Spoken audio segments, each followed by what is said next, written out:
Getting back to our coverage of the attempted assassination of former President Donald Trump. The Republican National Convention is underway right now in Milwaukee.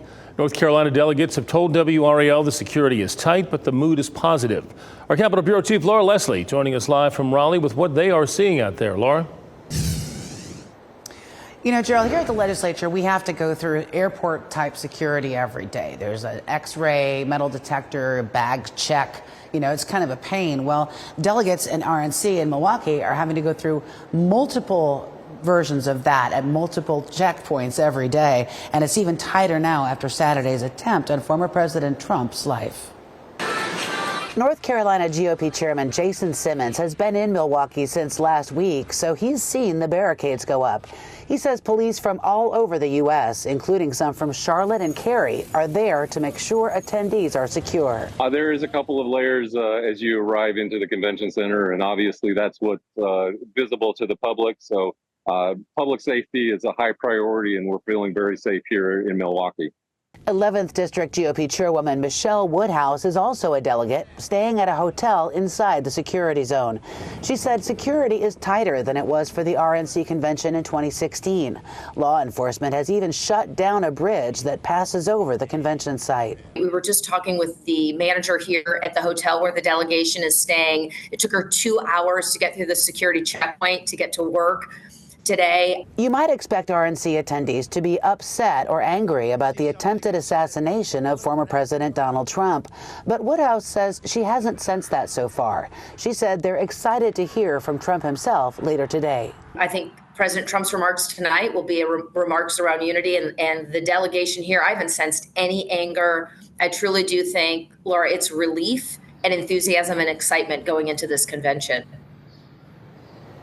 Now, 2 North Carolina delegates will be featured speakers this week, or so we're told. Congressman Richard Hudson and also Republican gubernatorial candidate Mark Robinson. Laura Leslie, WRAL News, live in Raleigh.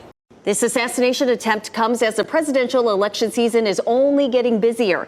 North Carolina is a frequent destination for candidates. And in the wake of the shooting, local law enforcement faces a major question.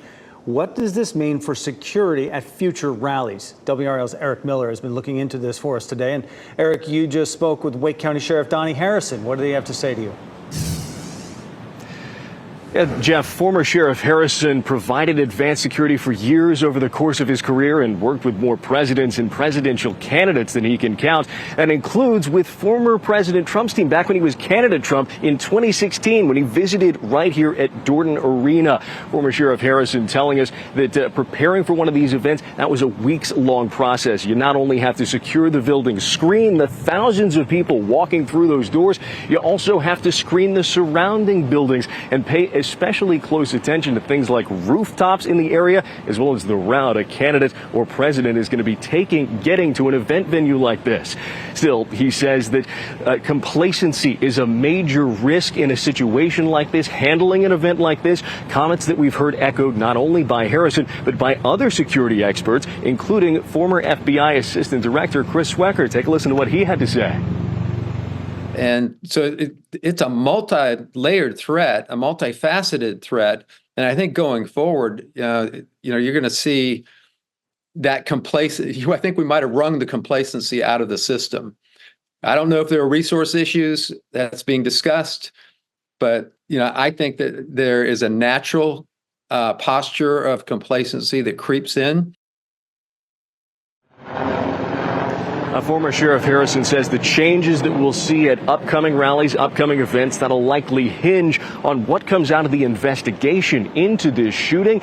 Still, he also said that this will hopefully knock out some of the complacency that people can sometimes feel preparing for events like this, and might also help get members of the public on the side of law enforcement, getting folks out there who are attending to pay more attention, to be looking out for these threats, and if they see anything out of the ordinary, to potentially say something to the folks in charge of providing that security. A lot more to talk about this. We'll have more coming up at 4 and 6 this evening. Till then, I'm Eric Miller in Raleigh, WRAL News. We have extensive coverage on WRAL.com and on our YouTube page. If you go there, you can hear from security experts on the investigation and how to prevent this from happening again. We also have information online about the protests expected at the convention and a timeline of the assassination attempt.